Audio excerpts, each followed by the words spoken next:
Your Excellency, the Most Honorable Sir Cornelius Smith, Governor General, Prime Minister, the Honorable Philip Berry Davis, Casey and Mrs. Davis, members of the Cabinet of the Commonwealth of the Bahamas, President of the Court of Appeals, Sir Michael Barnett and Camille Lady Barnett, former Prime Minister, the Most Honorable Dr. Hubert Minnis and Mrs. Minnis,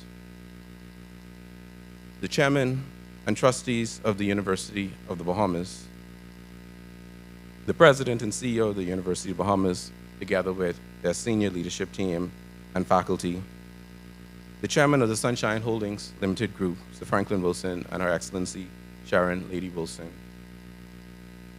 our honorees and their families, the Sunshine Boys, other senior government officials, heads of various organizations, good evening.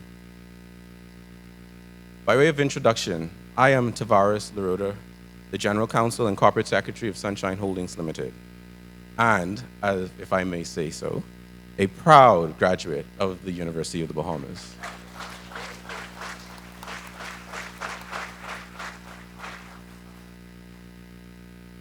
Coming here to have this event tonight is a full circle moment for me.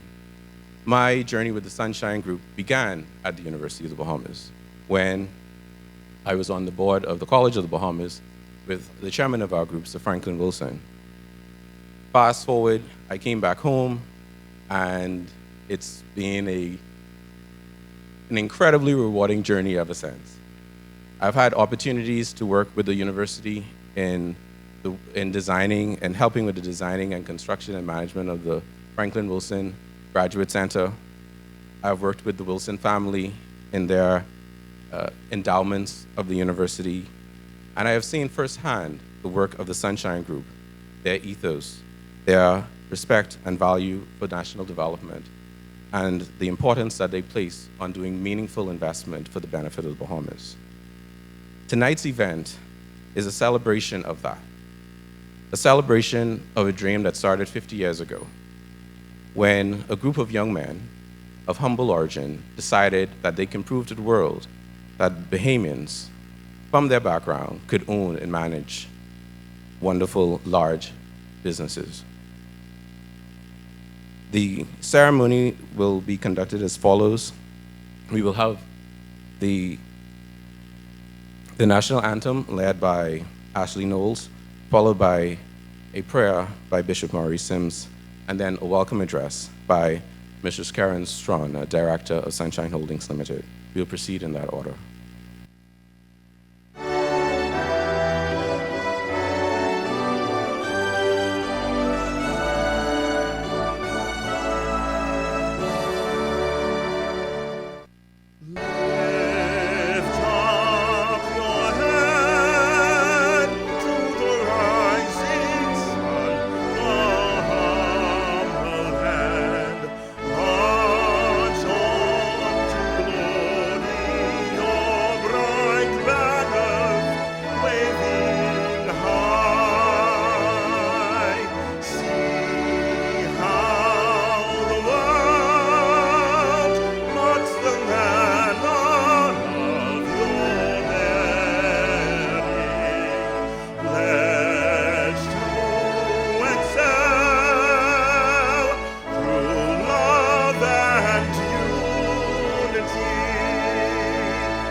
The wide and treacherous soul,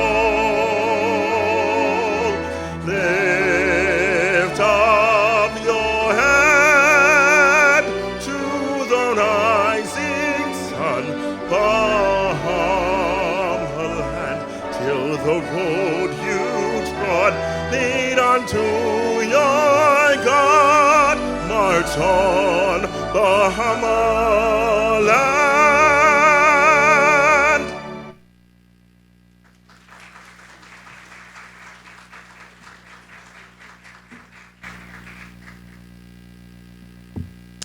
Let us pray. Our Father and God, in the name of Jesus, we are so grateful to you that we can come boldly before your throne because of the blood of Christ. We thank you for your faithfulness. Morning by morning, your mercies we see. It's of your goodness and your faithfulness that we are not consumed. We bless your wonderful name today. Father, we thank you for this country of ours called the Bahamas. Thank you for the freedom in this country that you've given us. Now, Father, we thank you for the Sunshine Holdings. We thank you, O God, for being so faithful to them.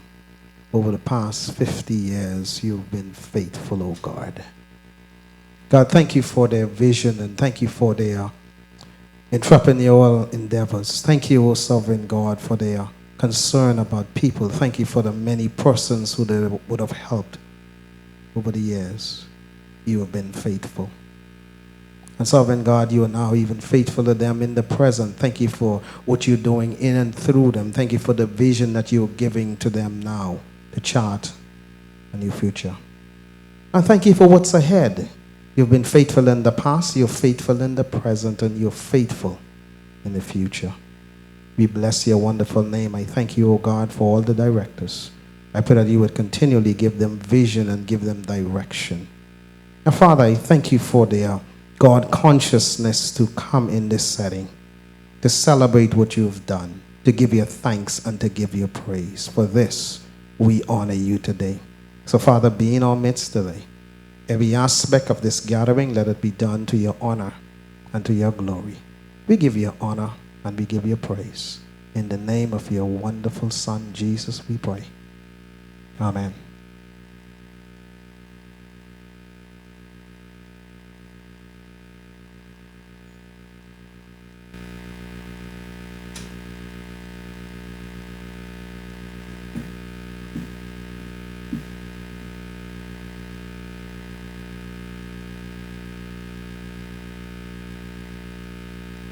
I stand on the protocol that has been established.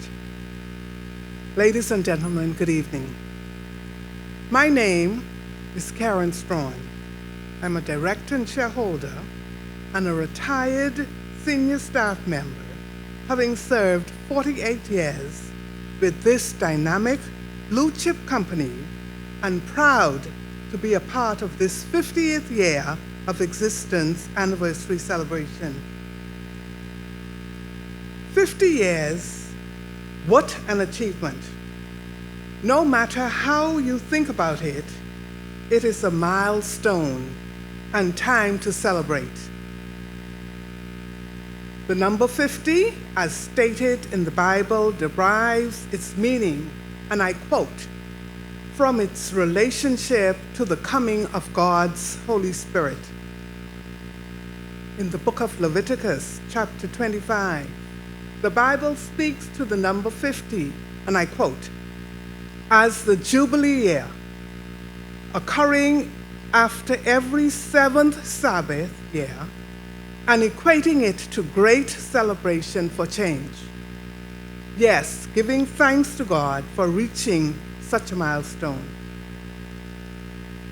History would have recorded, before I start, we must continue to tell the story.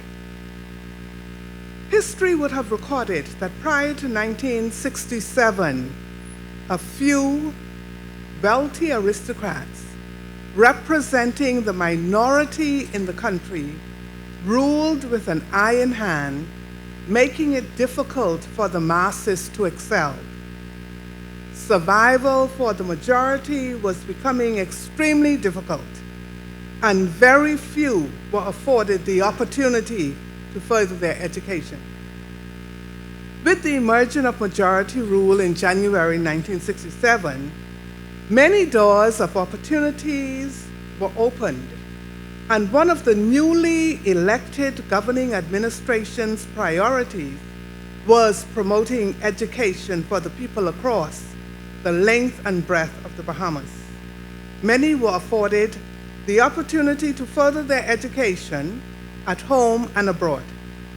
The few who were lucky to have traveled abroad were returning home, determined to explore all avenues to change the mindset of the people.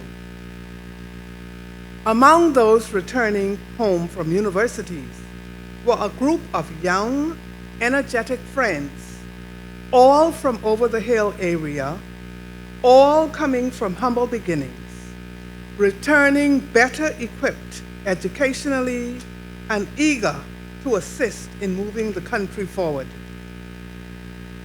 About 15 of those young friends began discussions to incorporate and own a business. At that time, the country, the only other business for them to emulate was a group of prominent businessmen of color with high profiles in the country who had formed the People's Penny Saving Bank. Discussions pursued, and in the end, the original shareholders of record from the group of 15, and I list them alphabetically, were George Bethel, A. Bismarck Coakley, Alfred Jarrett, Julian Maynard, Philip Pinder, Bradley Roberts, Franklyn Wilson, and Stanley Wilson, who decided to form a company and start a business. Their common philosophy was that it was vital to the future of the company if more and more Bahamians of color assumed control of more meaningful businesses for the continuity and growth in the country. Their formation was built on ethical principles of truth, trust, teamwork, and sense of community. For they all realized that in order to succeed, all elements must work together. Therefore, on February 7th, 1973, 50 years to this date, those young, energetic, visionary men pooled their resources, and a company known as Sunshine Theatres Limited emerged. For several years, from 73 to 76, they traded under several names: Carmichael Drive-In Limited, Golden Gates Theatre Limited, Sunshine Twin Theatres Limited, Golden Isles Dairy Limited, and Chicken Unlimited, creating employment and providing the much-needed economic participation for many in the communities. They displayed a simple idea for all to see, that it was important to the national development of the country, and their mission statement was to demonstrate the values of pooling resources and otherwise cooperating to own and manage big businesses. And because of their youth, energy, and visions, they became labeled as the Sunshine Boys. With the escalating economic changes prior to January 1967, this group of youthful, energetic men with profound wisdom and many different innovative ideas had airs of those in authority and were afforded many opportunities by the new governing administration as well as private enterprises to participate and invest in the many aspects of the growing economy. Early 1973 was an exciting time in the country. Independence conversations were happening on every street corner. A new era was on the horizon. The new governing authority were finalizing discussions with Britain, and the date of January 10th was set for the Bahamas to attain its independence from Britain and assumed the day-to-day responsibilities for the administration of the company. The company was bursting with excitement, and having attained independence, businesses throughout the Bahamas began to bloom. These young men with visionary acumens took up the mantle and began to explore many business ventures. And they realized that due to the many diversified opportunities, the name Sunshine Theatre Limited was not feasible to trade under. Thus, the name was changed to Sunshine Holdings Limited and incorporated in September 1973. To date, after 50 years of existence, and under the leadership and sound decision-making of these visionary gentlemen, had attained the reputation of creating one of the top privately owned Black Bahamian company carrying on various successful businesses throughout the Bahamas. They have created under their leadership many business opportunities in various fields, employing thousands of Bahamians. Some today are Arawak Homes Limited, Sunshine Insurance Limited, Sunshine Finance Limited, Sun Oil Limited, Eleuthera Properties, and the list goes on. What an accomplishment.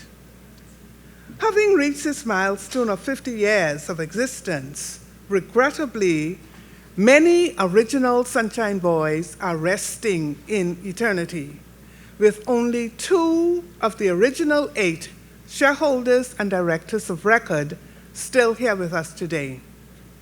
Ladies and gentlemen, this very short synopsis of the beginning of that group of young, energetic Bahamian men of humble beginnings whose visionary ideas made a difference throughout this Bahamas, and those motto was and still is putting people first, looking out for the less fortunate in their endeavors. 50 years on, with the majority of the original shareholders and directors now deceased, succession planning is taking place. Children, second generations of the original shareholders, are leading the charge and channeling this dynamic blue chip company forward towards loftier goals, steering the company towards another 50 years, cemented with sound principles, good practices, and with God's guidance, still being mindful of the original mission statement and core values implemented on the 7th of February, 1973. Therefore, on behalf of our chairman, Sir Franklyn Wilson, shareholders and directors past and present, executive management and staff, I welcome you all to the beginning of this lecture series of this blue chip company known as Sunshine Holdings Limited, incorporated by the Sunshine Boys, as it celebrates 50 years of existence. Let the celebrations begin. Good evening.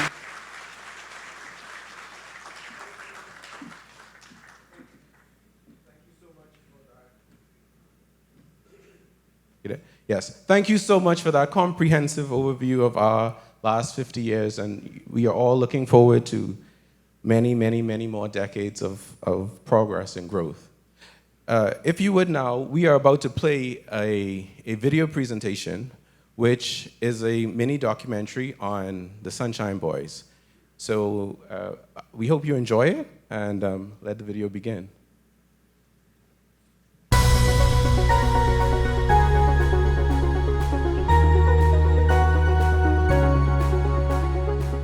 Eight Men, One Dream. February 7th, 1973 was the start of a company called Sunshine Theatres Limited. The investors who started that came eventually to be known as the Sunshine Boys. Bradley Roberts, Sir Franklyn Wilson, Julian Maynard, George Bethel, Alfred Jarrett, Philip Pinder, Stanley Wilson, and Bismarck Coakley set out to prove that Bahamians of humble origins could own and operate successful big businesses. We decided that we wanted to pool our resources and try to do something. At the time, there was only one highly visible company with a comparative socially focused vision, the People's Penny Savings Bank. That each started with a strong social orientation that went beyond just making money. However, after 20 years of success, the bank's forward advance stalled. It made the young men even more determined to succeed. George Wilson came up with the idea of Sunshine Theater. I said, that's something that, maybe we need to look at that in terms of theaters in the Bahamas. The idea was to look for a suitable property and build a theater. Our first property was the property where Strawn's Garage is on Soldier Road. Sunshine Theater was so much more than a business, though. It was a philosophy rooted in the belief that more Bahamians should assume control of more meaningful businesses in their own country. Growth was critical to the group's survival. 18 months later, they sought to expand beyond the theater business by forming a holdings company called Sunshine Holdings. Diversity was also important, that we don't put all our eggs in one basket. Philip Pinder came to me and said, we have an opportunity to buy Purity Bakery. And Bill Holland was the general manager of Purity Bakery. To this day, Purity Bakery remains a household name. It was a household name when I was a young boy, and so it has been around for 100 years. If not 100, pretty close to it, and a success story in its own right. And the history of Purity should probably be written one day. The media began calling the ambitious men the Sunshine Boys. Instead of shying away from what was meant to be a derogatory name, they embraced it and made it a symbol of success. However, Sunshine's first chairman, Bradley Roberts, admits it wasn't easy. Not everything was in this for us was all lovey-dovey now. Boy, did we have some rough times when we almost went under. The challenge in any partnership is managing competing agendas. Partners have different directions they like to see the company move in, and quite often that spells disaster for the partnership and the business. But in this case, it didn't. And here we are 50 years later, celebrating the success of it.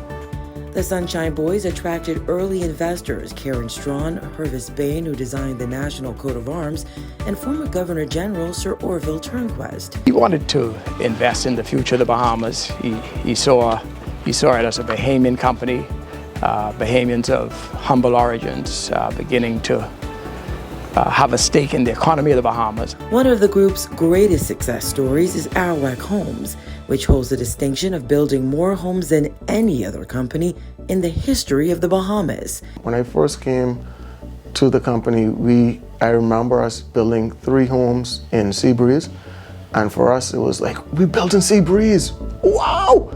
Then we went further east and we built a home in Nassau East, and it was like, you believe we all the way out here? Then we went to Winton and then Twynham, and then just from there all over. I'm doing different projects, whether it be commercial spaces as well through our sister company On Point.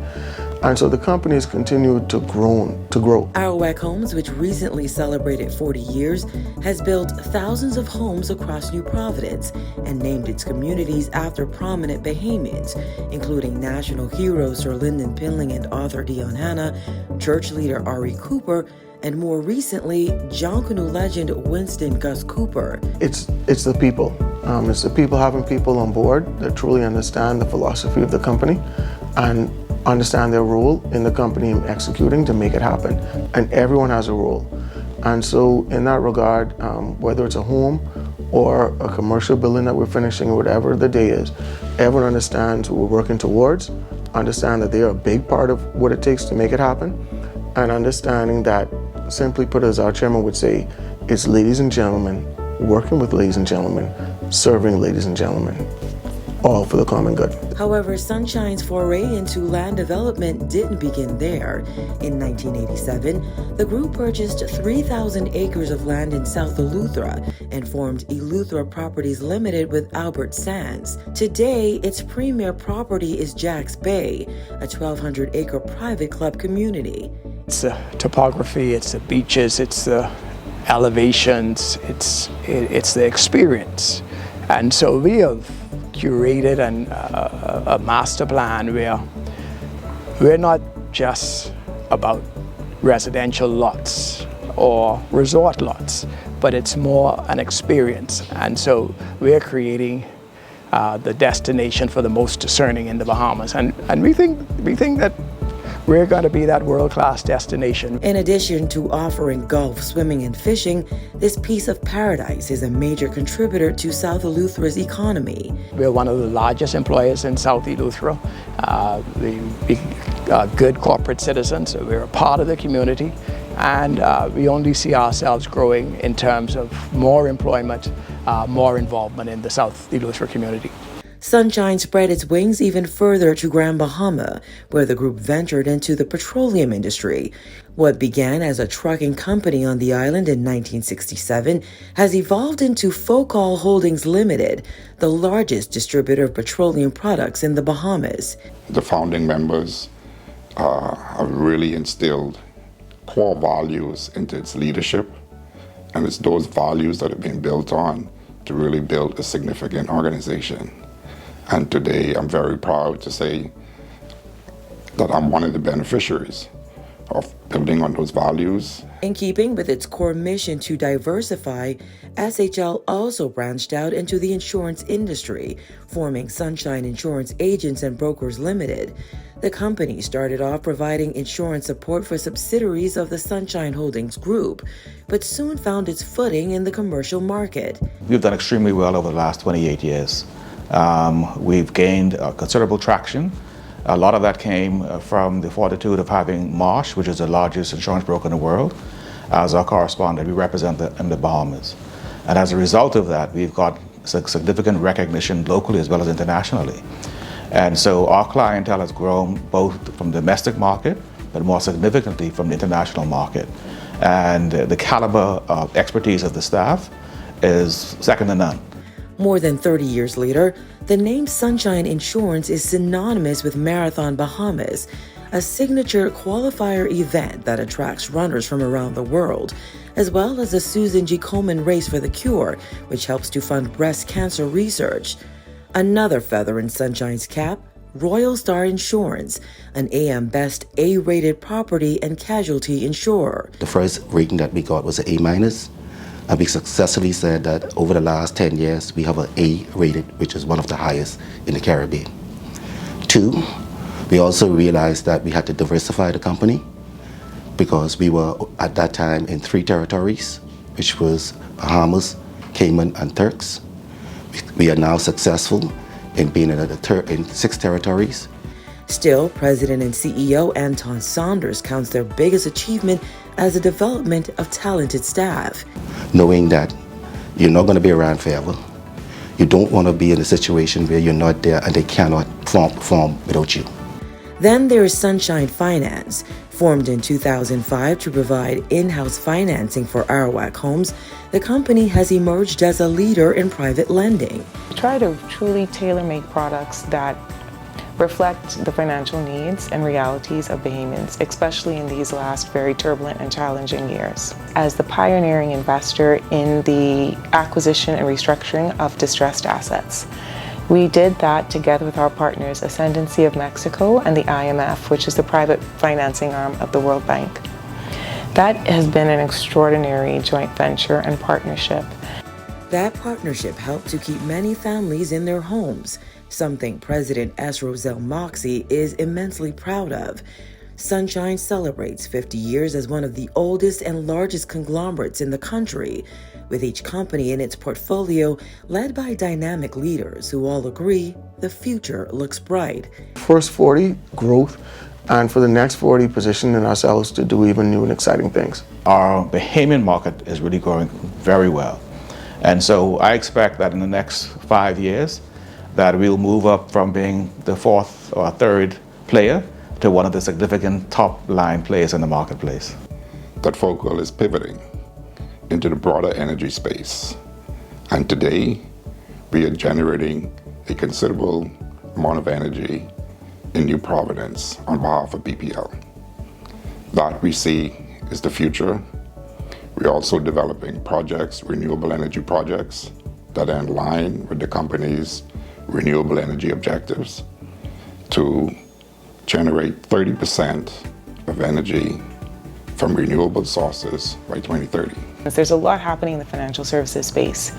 So for us right now, what's on the horizon is remaining nimble so that we will identify what niche in the new financial services landscape we will fill.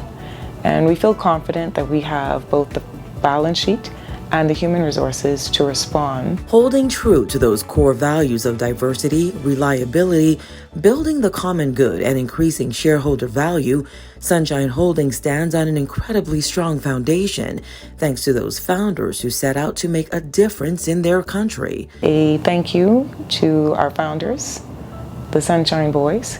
It is an honor to work in the Sunshine Group and carry on the legacy of a group of men who took a name intended to be derogatory and filled it with pride and accomplishment. I never doubted Sir Franklyn, and he's certainly proven that right, that to be a part of one of the largest, probably the largest Bahamian conglomerate is a tremendous feeling, a sense of achievement. It's really a success story, and one that I think every Bahamian should be proud of. It's not every day you see a group do what they did and see it last 50 years. Our mission today is to be a blue chip company, sustain a business which is a blue chip company from the Bahamas.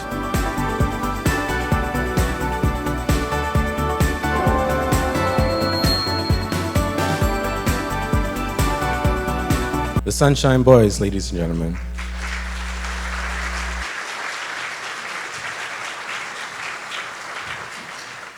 If I may just recognize the presence of the former Prime Minister Perry, the Right Honorable Perry Christie. Mr. Christie, thanks for coming.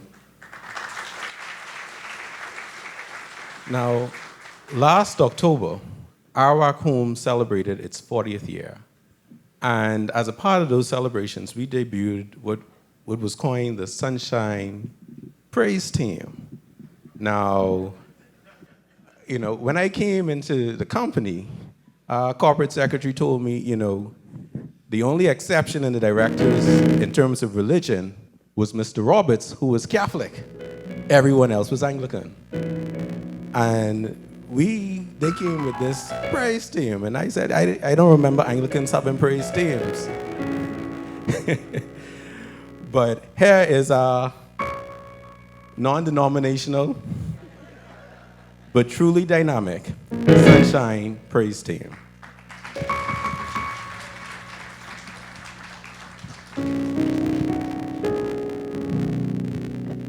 Come on, would you stand to your feet and give Jesus a praise?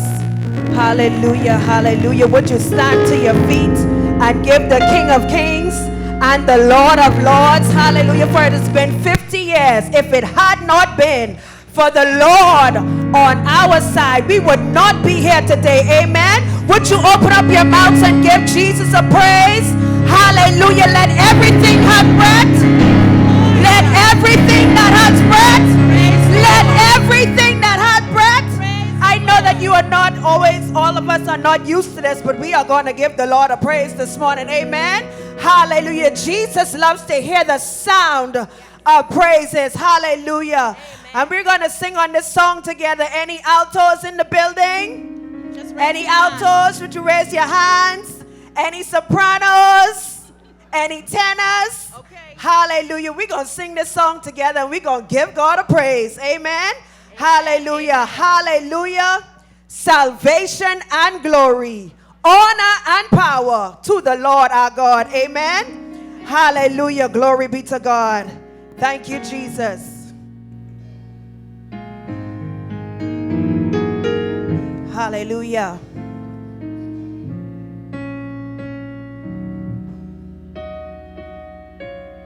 Thank you, Jesus. We sing hallelujah.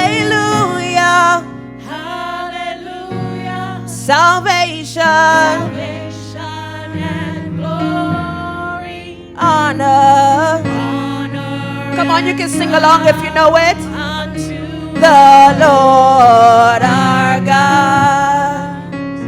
For the Lord our God is mighty, and the Lord our God is omnipotent. Yes, the Lord. Yes, the Lord our God. He is. He is wonderful. Come on, let's bring that. Sing hallelujah. Hallelujah. Salvation. Salvation and glory. Honor. Honor and power. Unto the Lord our God. For the Lord our God is mighty. The Lord our God is mighty. And the Lord. The Lord our God is omnipotent. Yes, the Lord. Yes, the Lord our God. He is. He is wonderful. Would you sing hallelujah? Hallelujah. Salvation. Salvation and glory. We give you honor, Lord. Unto the Lord our God. For the Lord our God is mighty. The Lord our God is mighty. And the Lord. The Lord our God is omnipotent. Yes, the Lord. Yes, the Lord our God. He is. He is One more thing. We sing hallelujah. Hallelujah. Salvation. Y'all sound real good. Honor, honor and power unto the Lord our God. For the Lord our God is mighty. The Lord our God is mighty. And the Lord, the Lord our God is He's omnipotent. And the Lord our God. He is. Come on, altos. Come on, my altos. I can't hear y'all altos.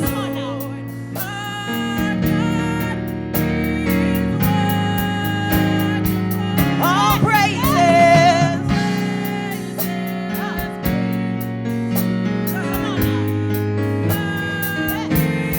And the Lord,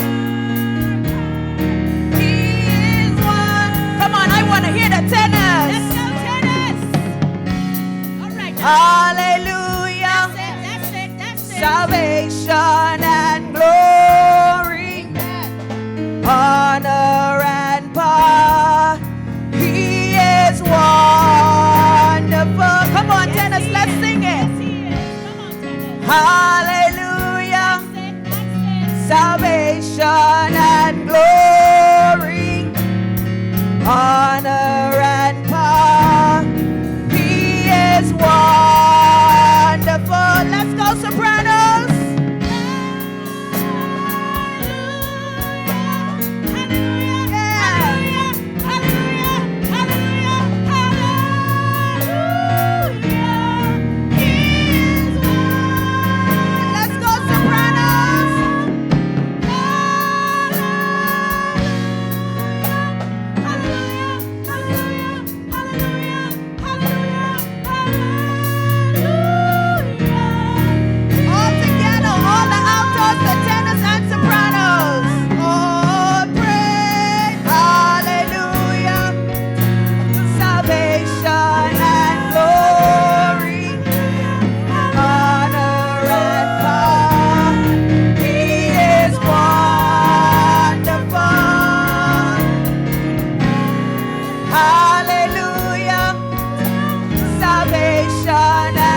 put your hands together for the King of Kings and the Lord of Lords. Thank you, Jesus. Amen, amen, amen. The Sunshine Praise Team.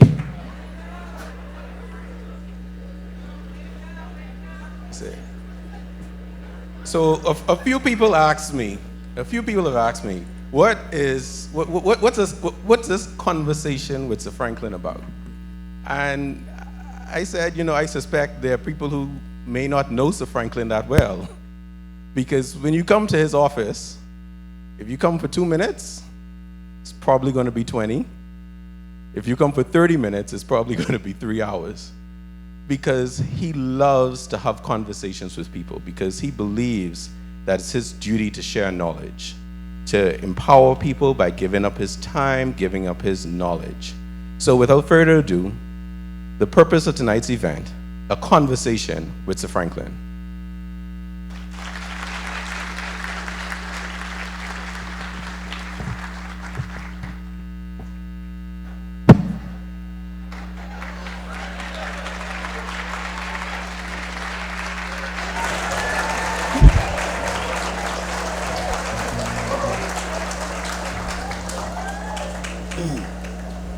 I think it's safe to say that the applause is for you. Me? You don't realize how pretty you are. Oh, stop. Good evening, everyone, again. Sir Franklyn, thank you so much for sharing with us this evening a story of sacrifice and of high achievement. But I also believe that it is a story of hope and affirmation. Hope and affirmation in the Bahamian potential. So we'll begin. 50, it's a pretty significant number, is it not? I would say so. 50 years. Karen Strawn put it in the scriptural context, and I think she's right. The story of the Sunshine Group is one that is intricately linked with the history of the Bahamas. 8 young, energetic Bahamian men coming together in 1973 around this bold vision of economic empowerment through cooperating to own and manage large businesses.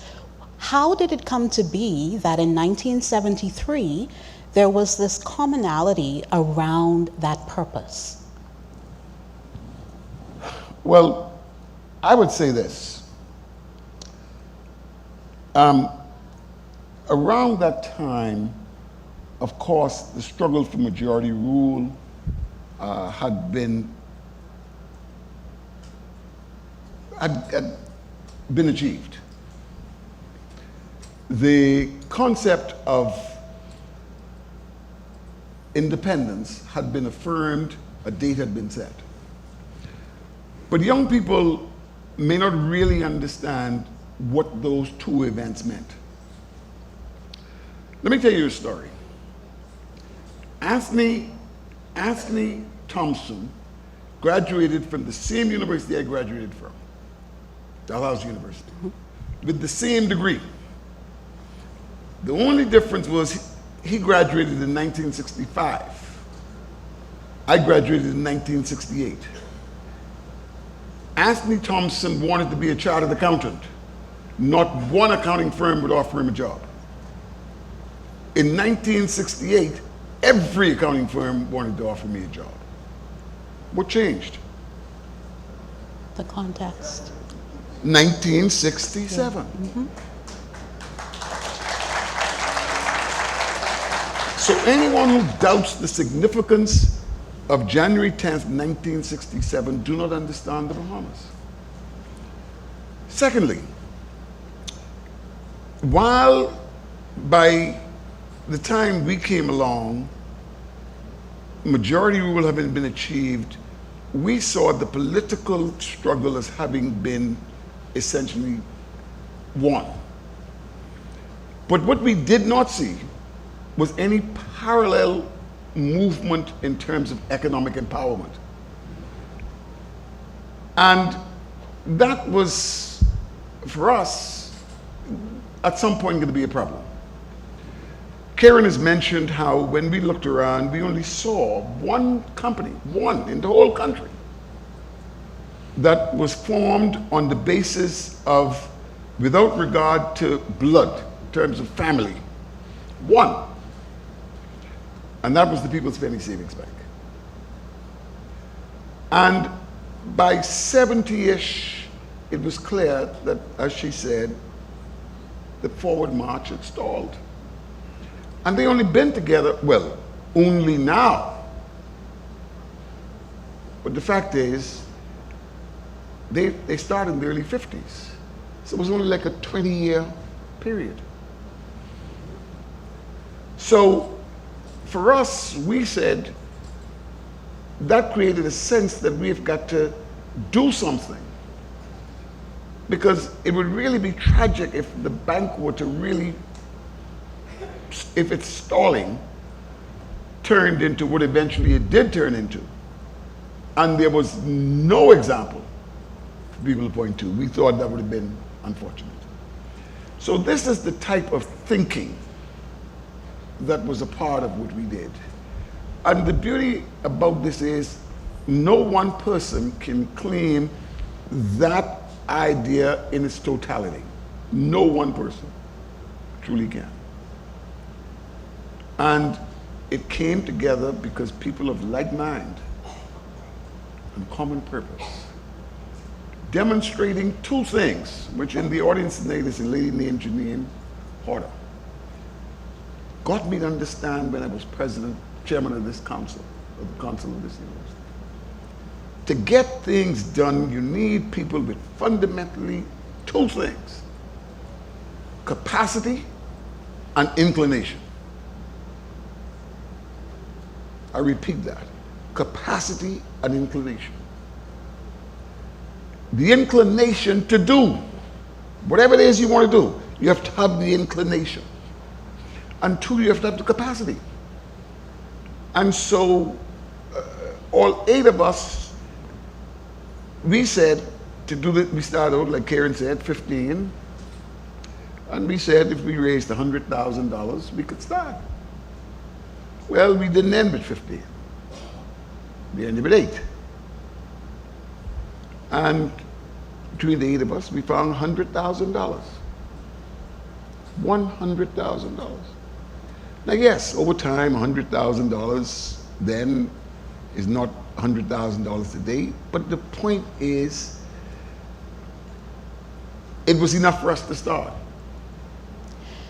You and your colleagues had a philosophy back then that Bahamians of humble origin could achieve this economic success and wealth generation. Why was it important to be so intentional about that? Bahamians of humble origin, and is there a lesson for us in today's time? The significance of that is, fundamentally, that was the same strategy that undergirded the march to successive majority rule. It's the same principle. It's the same principle that undergirded the union movement. We took that same principle and applied it to business. And so that was the intentionality, because we had seen it work. We saw it work in politics, and we saw it work in the trade union movement. And that was really the backdrop to it. And so Linden, interesting, they had on the screen, unfortunately the audience couldn't see it, but the significance of it was such that when we opened the Twin Theater, Sir Linden's primary point in his speech, I hope I will be able to hold up this group as a model for other young Bahamians who want to pool resources.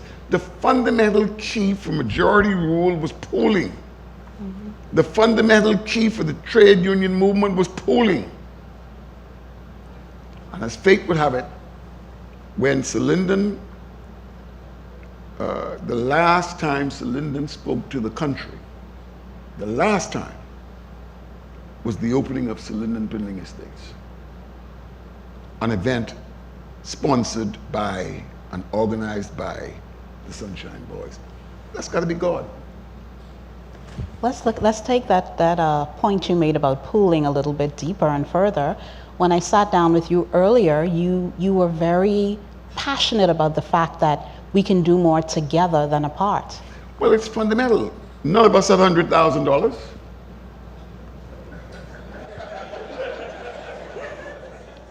But together we could find 100. And that's the fundamental principle.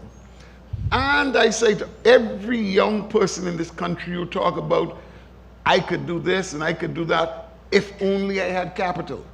Well, come man. The fact of the matter is, pooling is an option. Pooling is an option. And then how you get to, even though on average 100,000 divided by 8 is 12,000 or whatever the case it is, the fact of the matter is, how do you get 12,000? You got to save. Mm-hmm. You got to save something. So many people want to start business, capital, but they're looking for someone else to put up all the capital. No, man, you can't put up all. You got to come with a little something. You have to bring that little thing, right? Yeah. So I was intrigued when I read the history of Sunshine Holdings, the Sunshine Boys. I was intrigued about a couple of things, but one of the first things I was intrigued by is the fact that you and the founders had this stated focus on being passionately committed to survival, right? That was stated, passionately committed to survival. Yes. Survival for me is akin to continuity. Yes. Why were you so intent on there being this focus? We said we cannot fail. We only saw one model, and we saw that model as having stalled. So for us, we had to be passionate about it. We couldn't do this lightly. We were not interested in no crabitis, and nothing was going to stop this. Yeah. No, nothing was going to stop this. So when people go to Bismarck, Coakley, man, Bismarck, you can't see Frankie Tiefin? Bismarck, we start joking among ourselves. How much you think he Tiefin? So we start joking, okay? But the point I'm making is we had to be intentional. We could not fail. We could not fail. And if you start something you cannot fail, you have to then be passionate about it. And if you're passionate about it, arguments tend don't have to be fatal. And if you stop to think about it in groups, so often arguments that turn out to be fatal turn out to be fatal for reasons that with hindsight makes very little sense. And so often it is this idea that some decisions on the table and somehow you have to make a final decision tonight.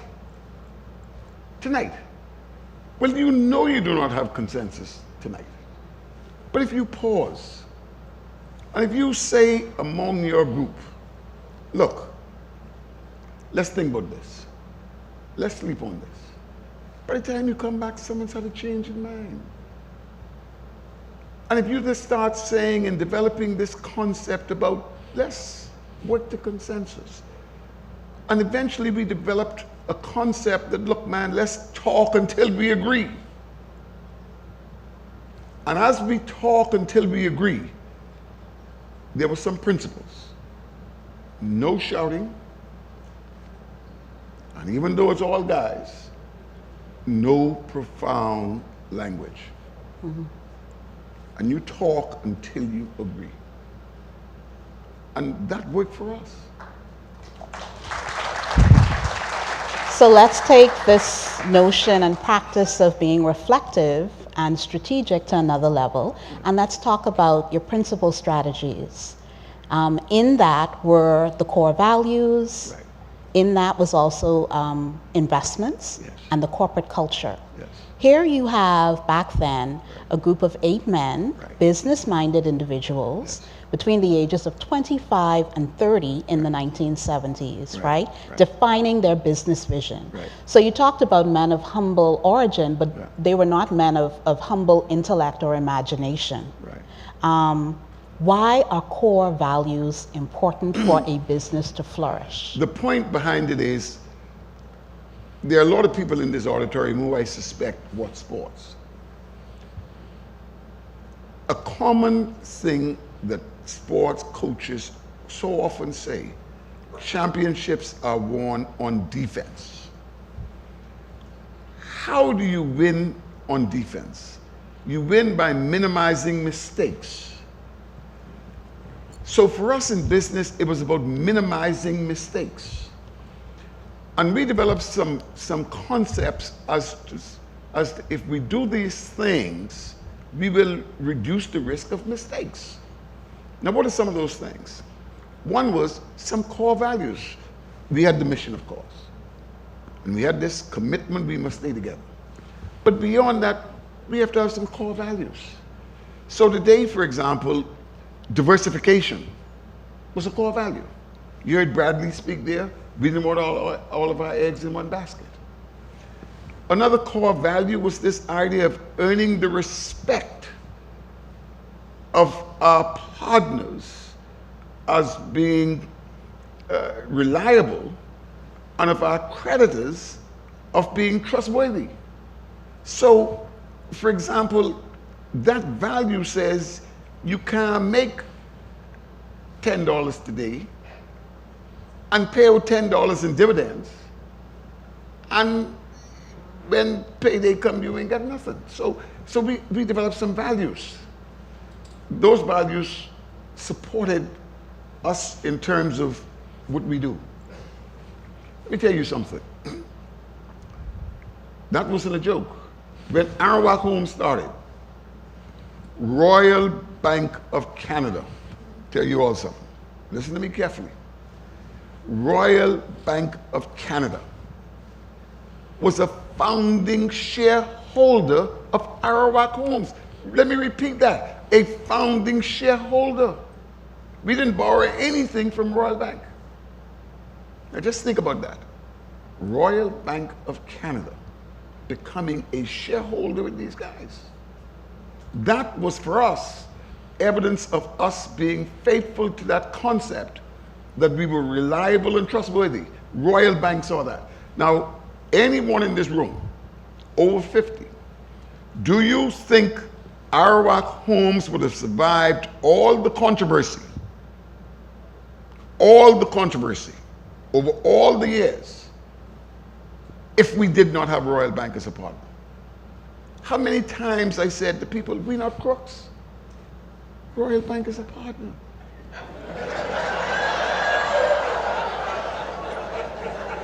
Makes sense to me.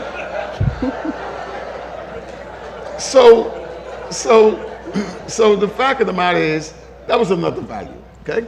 Another principle is, it pays, when you say diversification, now you've got to have some idea, some framework as to which investments, because you have to make choices.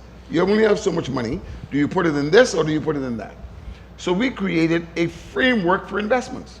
What framework? What do we put it in here or do we put it in there? So that framework was, we're not trying to be everything to everybody, but we choose businesses which have to do with the welfare of the Bahamas in terms of growth possibilities. Housing, people need houses. Bread, people want bread. So we were intentional with what we picked. So these were some of the things that helped us to create what it took to avoid mistakes. And the basic principle was avoid mistakes. I like core values. Let's look at some of them that you had. and I'm assuming you still have them today. Yes. Diversity, reliability, Yes. trustworthiness, Yes. the common good, Yes. people and technology, and shareholders' value. Yes. Let's look at the common good. Well, see, if it's all about making money, that's not a social objective. That's not a social objective. The fact of the matter is, the common good comes up. For us today, you can't be blue chip without a sense of the common good. Blue chip companies do things that build the country. When we started Marathon Bahamas, I'll never forget, we went to see Vincent van der Poel Wallace. He was the Minister of Tourism. When we spoke to, presented the thing to Vincent, told him what we were doing, the minister. After the press conference, he laughed. He said, now you all could tell Frankie Wilson, we've been trying to do this for the last 4 years. The Ministry of Tourism could not do it. That was the minister saying it. Private sector has to do certain things. But for private sector to do certain things, you have to have some appreciation for that concept of common good. Now, when you link common good, link that to the point what I said earlier about among ourselves, we could talk until we agree. No shouting, no foul language. So today, one of the values you talked about there, one of the strategies was this thing about culture. Culture, every house has a culture. Every business, every organization has a culture. And so for us today, the culture of the Sunshine Boys is ladies and gentlemen. After Karen came, that's where we got the ladies. Okay? Ladies and gentlemen. Working with ladies and gentlemen. Franklyn said it in his remarks, ladies and gentlemen. Working with ladies and gentlemen. Serving ladies and gentlemen to build the common good. That's our culture. That's what we do. And that culture is possible. When I talk to every person who comes into the particular company where I spend most of my time, I made it a point, I meet with every person, I don't care whether you're an executive vice president or any other role, and we talk. And as we talk, we go through these values. We talk about it, understand it. And so we tell people, see, if you go back to the idea about ladies and gentlemen, we were friends. We weren't in there talking about women and drinking and corrupt. This was serious stuff. In fact, there's a point where it's interesting. Any one of you who have not done it, read Sir Clement Maynard's book about the penny bank. Sir Clement has a section in there where he talks about the People's Penny Saving Banks, and he talks about the meetings having been so intellectually stimulating. How he looked forward to going to the meetings. That was our experience. Going to meetings was fun.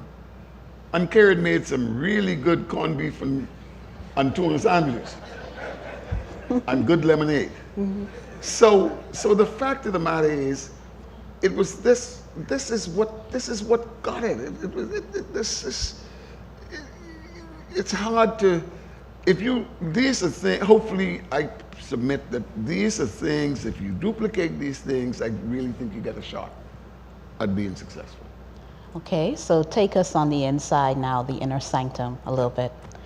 What are some of the lessons that you and the founders learned early on about connecting vision and strategy with context, especially as you were aware of what had become of the People's Penny Savings Bank? Well, as Bradley said in his remarks, Bradley was right on that. I mean, everything ain't milk and honey. Every day is not Sunday. This is why I started in the political arena. A common tactic of people who, in politics, so often they counting votes. I got the votes, so let's vote tonight. Because I got the votes tonight. So that's a recipe for disaster. But that's the way it tends to play out in politics. In business, I encourage people to avoid that. I encourage leaders, even in politics, for the common good of your organization, unless you don't consider whether you really have to make that decision that night. What would happen if you took time? Okay? So the fact of the matter is, these are all some of the things that go into the question you put to me. But I think it comes back to this idea of just taking your time and just being wise. So over the years, the partners changed. Yes. There were transitions, new people came on. Were they actively recruited? Were they attracted by the philosophy and the business model, or was it a blend of both? How did that impact your sustainability? New people came through two different strands. Mm-hmm. Through one strand, it was the first thing that Bradley would have referred to when he talked about every day was on Sunday. Well, look, someone in the group had invested. He stayed 5 years. He knew that his $12,000 or $10,000 today was worth more than what he did on it. And it wasn't a case of him being difficult, but his values had changed. He was getting married. He wanted to build a duplex. And if he could cash out now, he could achieve his objectives. Now, the fact of the matter is, none of us necessarily had the money to pay him out, because at that point he wasn't looking for no $12,000 then. So that's how the early investors came in. We looked for people with inclination and capacity. Orville Turnquest, Herbert Spain, Karen Strawn, don't let them tell you they poor, poor, poor. They had capacity to do what it took to raise the money where we could pay the shareholder who wanted to exit without breaking up. So that's one strand, okay? The second strand was, as we were growing with diversification, new opportunities came. Like in the video, 75, Bill Holland, Purity Bakery was owned by a company called Continental Baking in the United States. They wanted to sell. Philippine came to me with the idea. Well, what we did was we structured that in such a way where the original 8 all had an opportunity to participate. But they didn't have themselves the capacity to buy it all. At this stage now, this ain't no 100,000 no more. This is a little more than that. Mm-hmm. So the fact of the matter is, and then Bill Holland came to him, and so we brought together a group. And so that was one way. Then Folk Oil comes along, and similar thing. And so Orville said to us, would we mind if he invited Albert Miller? And so things like that happen. Illustra is an interesting case. Very interesting case. And I say this to all the policymakers here. How did that happen? Albert Sands is a friend. At that time, he was a client of my accounting firm. Albert Sands called me one day. He says, Frankie, he said, listen here, man. The Prime Minister said I must call you. He said, call me about what? The story was, Albert Sands went to Sir Lyndon and says, listen, South Illustra is dying. Mr. Sweeting, Albert Sands went to Sir Lyndon Pinnon and said, South Illustra is dying. One Tripper died. The Cotton Bay Club had seen its days. He went to Sir Lyndon and said, Sir Lyndon, the government has to buy Cotton Bay Club. Sir Lyndon said to him, Albert, we got these hotels on Cable Beach. You know, I'd be straight with you, we can't do that. So Albert said this to Lyndon, he said, but man, the place dying, what you can do, find some, you know. So Lyndon said to him, he said, the only answer is we have to try and get some Bahamian investors to take a lead. So Lyndon said to him, you know Frankie Wilson? He said, yes. He said, go talk to him. And implicit in what he was saying was the Sunshine Boys. Now this is by 1985. We just started in 73. And the Prime Minister of the Commonwealth of the Bahamas is saying to a very prominent Bahamian down there, go see the Sunshine Boys to take a lead. And we bought it. And you heard what Tommy Turnquest said? Ladies and gentlemen, think about it. Think of what if Tommy Turnquest's forecast comes to pass. Think of the implications of that for the country. You heard what Tommy said? You saw it wasn't that was Tiger Woods. Okay?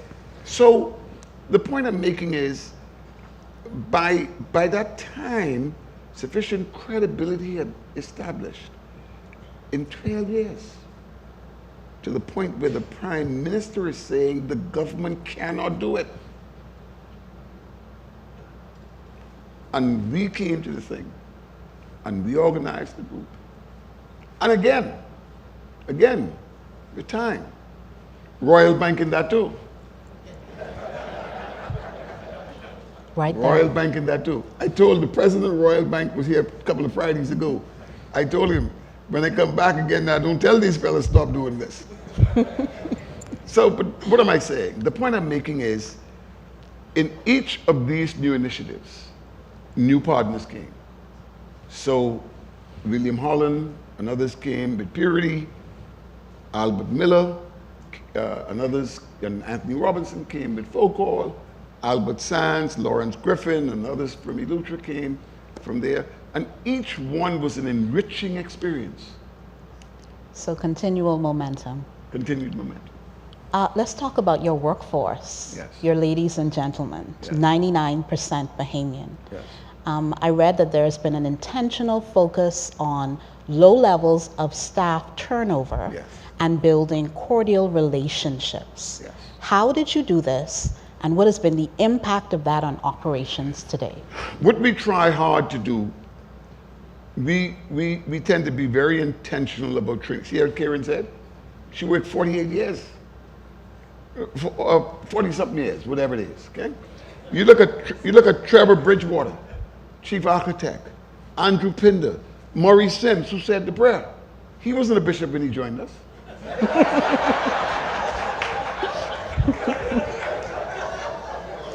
So the point I'm making to you is that we try to be intentional about, one, recruiting the right people. Our HR manager talks about putting the right people on the bus. Put the right people on the bus. Two, we're intentional about training. We're committed to development. This is what we do. And we create this culture. One of our newest employees at our Christmas party had only been with us about 2 weeks before the Christmas party. And she paid us a compliment. I don't know if she realized how much of a compliment she was paying. She said, when she spoke at the Christmas party, she said, this is the most healthy work environment she'd ever been in. And so the concept about alumni, that's about staff, about alumni, that's an idea I picked up from when I was in the accounting business. Ray Winder, I think, is here. He helped me understand that. So you learn from everybody. The idea in the accounting business, if you're in the professional services business, if you treat your staff right, when they go and they become now the bank manager, they may think of you about bringing you the business. if you didn't burn the bridge for him to cross back over. So we're intentional. That was something we cultivated from back then. That treat people right. Treat people right. So important. So important. Today, Sunshine Holdings Limited has thriving enterprises in energy, financial services, real estate, whose successes are grounded in the philosophy of 50 years ago. Right. Has the vision been achieved? Well, the fact of the matter is, the answer is no. You know, again, God bless the dead. Sir Lyndon created a problem for me at that same anniversary when we did the opening of Sir Lyndon Pin in the States. He was not there, he was too sick. He participated by radio. And at that occasion, Sir Lyndon, someone asked him something, and he went on and he spoke and he paid a very high tribute to Arthur Hanna and his contribution, commitment to philosophy, and so on and so forth. And then he said something that, man, he said, and Frankie, you got to do it until you wipe every tear. So Lyndon say this on the radio to people, call my name. You know how many times I go people everywhere, people come to me, Frankie, so Lyndon say, wipe my tears. So the fact of the matter is, it never stops, because God willing, the country will never stop. And while the mission about proving where we started, we have intentionally reset our mission, because that's been proven. We don't need that anymore. We have a BISEX, we have all kinds of evidence that that's not an issue anymore. We've reset our overall mission, and that's where you hear Karen talking this thing about being a blue chip. And you heard me in the video talking about from the Bahamas. That's also significant. You heard Anton talking about when we bought Royal Star, it was in 3 jurisdictions, now it's in 6. So the idea of being from the Bahamas intentionally recognizes that internationalization is likely to be part of our future if we're going to be as successful as we want to be. Awesome. So looking back on all of your experiences, the trends, the lessons that you have learned, is there anything that you would have done differently? Well, let me put it this way. You could always look back, you woulda, coulda. Like Bradley said, I'm sure there's some things, but at the end of the day, look, with the degree of success the Lord has blessed us with, why ask for more when the Lord has given you more than you dreamt was possible? The fact of the matter is, today, former Minister of Labor, Dion Folks, was kind enough to write us a congratulatory letter saying that companies that emanated with the Sunshine Boys collectively represents one of the 10 largest employer groups in the country. I mean, we didn't dream that. So, I mean, ain't no point worrying about, what you do different or whatever you see. You thank God for what happened. And today, Sunshine Holdings by itself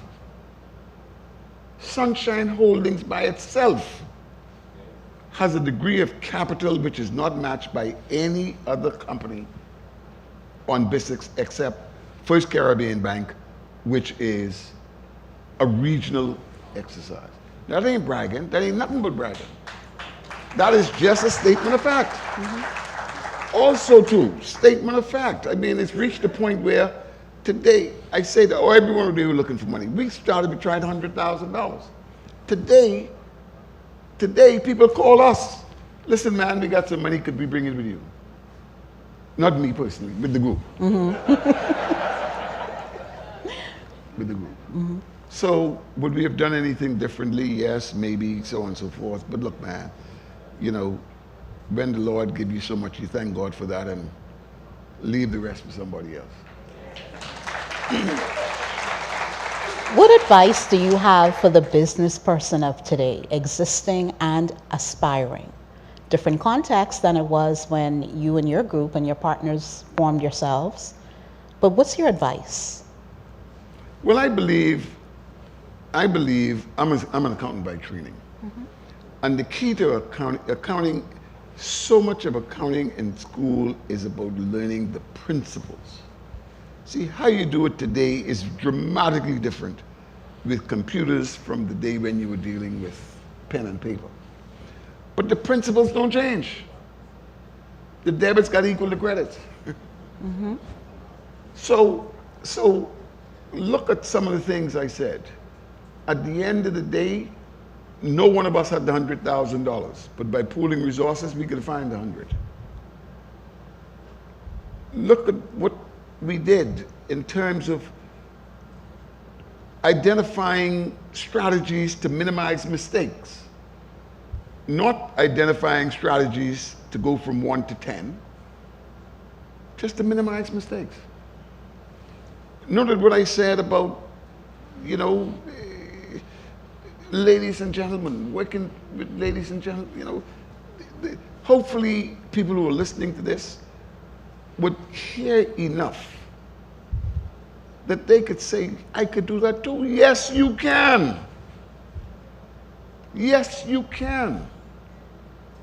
And in fact, I truly believe if there's a difference between when we started and what happened today, is that too many people got to get the wrong ideas out of their head.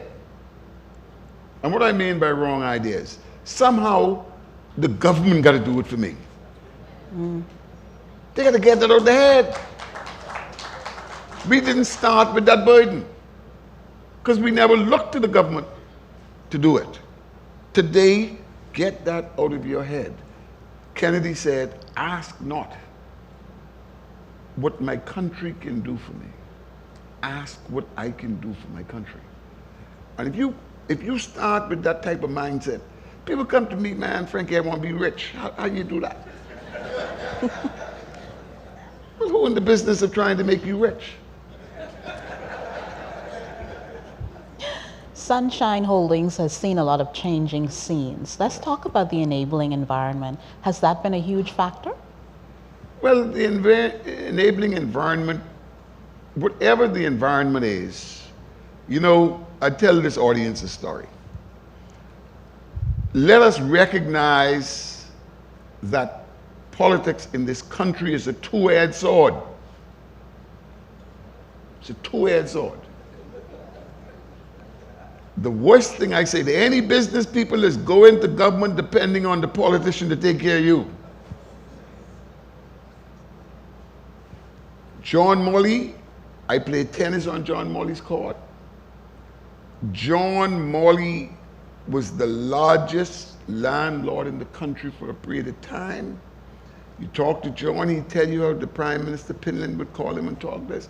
I don't think anyone in this country ever thought John Morley was a PLB. You understand? Today, truth be told, in our case, where we were politically, and old time and so on and so forth, make that irrelevant. Make that irrelevant. These are some of the ideas I put to people. Sir Franklyn, as we stand on the eve of this great nation's 50th anniversary at an institution that will itself commemorate 50 years next year, what are your hopes and what can you offer as a clarion call for us all? Give the University of Bahamas money.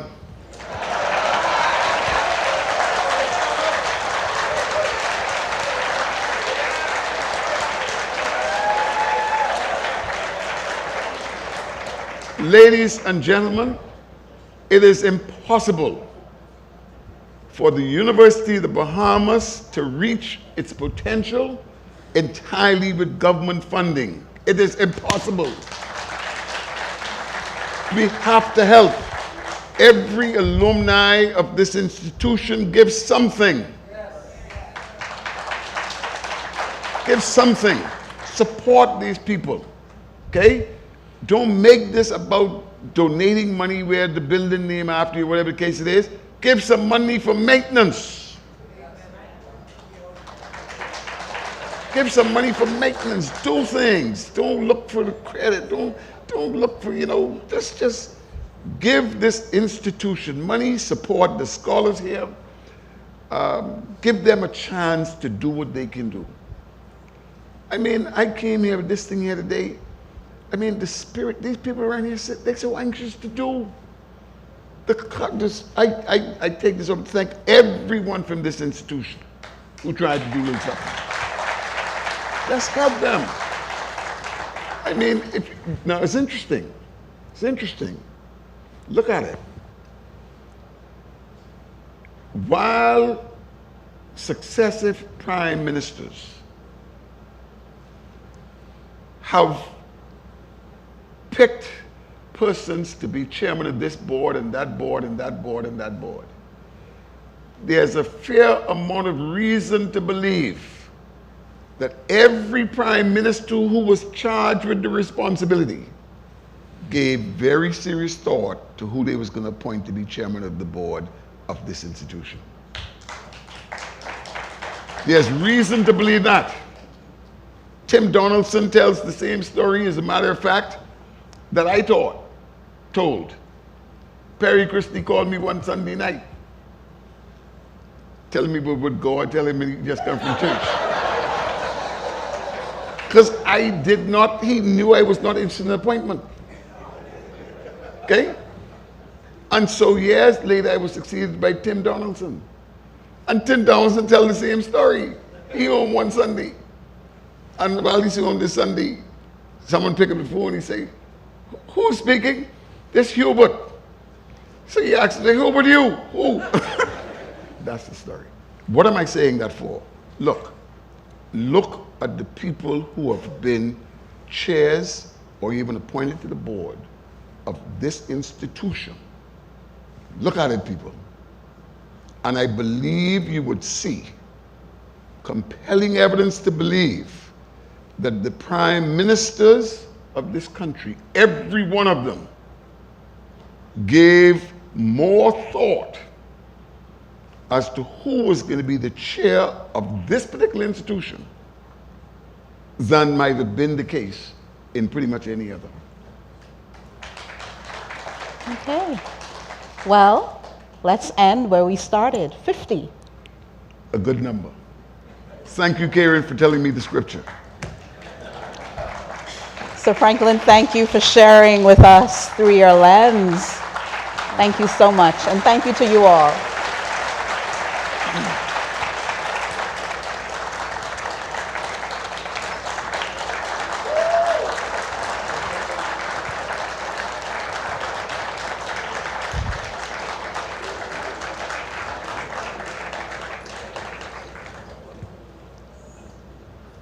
Hello, yes. So Franklyn Wilson, ladies and gentlemen. Can I go on? No. Coming to bring remarks now is a man who some would say needs no introduction. And for me, it's a rather difficult person to introduce. I first got to know our next speaker when he was an old-time family friend, and I knew him as this really, beyond imagination litigant who was always on the news for representing various persons and just this brilliant criminal attorney. And from time to time, that brilliant criminal attorney would play dominoes with my aunts and uncles. I'm not sure what the tab is. It depends on whose version of the story you follow. But coming to bring remarks now is the Honorable Prime Minister, a man who is as comfortable playing dominoes with my aunts as he is speaking to the world about climate change, defending regional issues at CARICOM, and just really ensuring that we deliver the best for our people. The Prime Minister, please stand.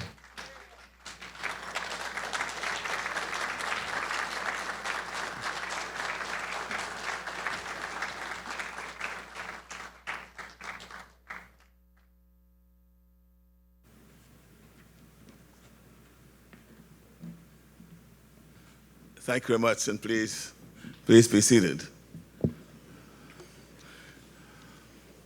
You know, Tavares, you want usually say she's ahead in the scores, but I'll just say this. I need to borrow one of the core values from the Sunshine Boys.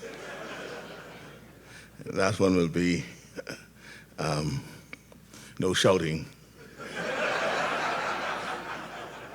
no profanity. Well, it's very difficult to I think, adhere to around the domino tables.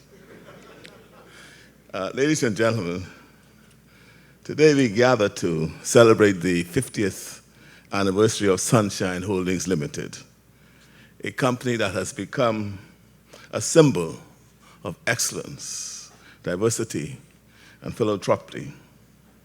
This milestone is particularly special as it coincides with the Bahamas' 50th anniversary of independence, making it an opportunity to reflect on our nation's journey and acknowledge the contributions of companies like Sunshine Holdings.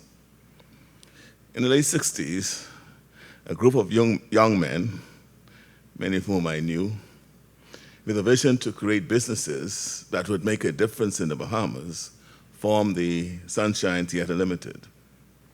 This was a time when a powerful oligarchy dominated the business landscape. Still, with their determination and hard work, and the support of Sir Lyndon Pindling, these friends broke the mold and formed one of the leading diversified, privately held companies in the Bahamas, with audited equity in excess of $120 million. Those ambitious friends were Bradley Roberts, Philip Pinder, Bismarck Coakley, Julian Maynard, Franklyn Wilson, Stanley Wilson, George Bettel, and Al Jarrett. They were later joined by others, as Sir Franklyn ably discussed, like Sir Orville Turnquest and Albert Miller. Their company, guided by the values of investing in diverse enterprises that contribute to the well-being of the Bahamas, has since grown to encompass several business lines across multiple island locations, including retail petroleum distribution, residential home building, insurance brokerage, finance, and general insurance. But beyond its financial success, Sunshine Holdings has also significantly impacted our society through its philanthropic initiatives. From contributing over $500,000 in tertiary level scholarships to being the founder of Junior Achievement Bahamas, this company has indeed embodied the spirit of giving and has made a lasting impact on the lives of many, many Bahamians. So today, we celebrate the 50th anniversary of Sunshine Holdings Limited and pay tribute to the Sunshine Boys, who dared to dream and brought their vision to life. We acknowledge the company's continued commitment to excellence and its impact on the development of the Bahamas. The journey of the Sunshine Holdings has been marked by resilience, innovation, and a deep sense of purpose. Despite the challenges of building and growing a business, the company has persevered and continued to expand its reach, becoming one of the leading companies in the Bahamas. We must also take a moment to pay tribute to the late Bradley Roberts, who was a pivotal member of the Sunshine Boys. Bradley was known for his unwavering commitment to the company's growth and success. His contributions will forever be remembered. He was a true leader and visionary who believed in the power of collaboration and community. His legacy lives on through the ongoing success of Sunshine Holdings and the many initiatives he supported throughout his lifetime.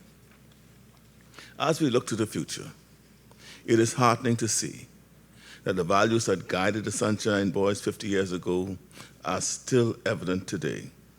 Their legacy is being carried on by a second generation of trailblazers who not only embody the company's commitment to diversity, excellence, and philanthropy, but remain a true inspiration to a nation on the eve of its 50th anniversary. Their example is a testimony to the power of hard work, determination, and a vision for a better future. So, as we celebrate this 50th anniversary, let us reflect on the achievements of Sunshine Holdings and be proud of what it has accomplished. Let us also acknowledge the many other companies and individuals in the Bahamas who, like the Sunshine Boys, have dared to dream and brought their visions to life. And let us continue to lift them up as the model and example of Bahamian excellence and growth. I thank you.